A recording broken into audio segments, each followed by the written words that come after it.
Φίλοι μου, γεια σας και καλώς ήρθατε στο Μπουζούκιλαντ. Στο σημερινό βίντεο θα σας δείξω πώς να συνοδεύετε ένα τραγούδι το οποίο είναι γραμμένο σε ρυθμό μπαγιό. Το μπαγιό είναι ένας συγγενεϊκός ρυθμός με τη ρούμπα και αλλιώς μπορεί να το ακούσετε και ως νησιώτικο. Τι νησιώτικο ακούσετε, τι μπαγιό, εμείς στο μπουζούκι θα το συνοδεύουμε ακριβώς με τον ίδιο τρόπο.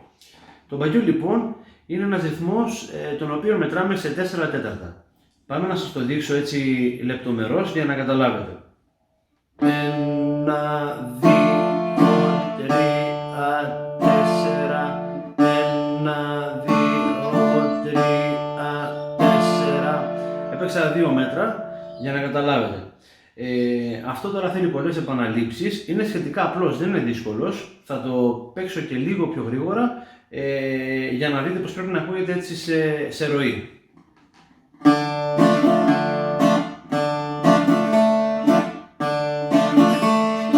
Εδώ θα παίξουμε στο 1 του μέτρου την νότα ρε, ενώ στο 3 του μέτρου θα παίζουμε την νότα λα, την πέμπτη της χορδίας, δηλαδή.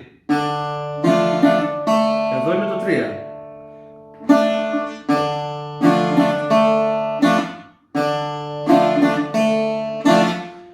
Αυτό είναι το μπαγιό και μπορείτε να παίξετε και το ρυθμό νησιώτικο που είναι το ίδιο πράγμα.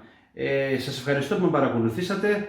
Αν σας άρεσε το βίντεο κάντε ένα like και subscribe και θα τα πούμε σε ένα από τα επόμενα βίντεο. Να είστε καλά, καλή μελέτη.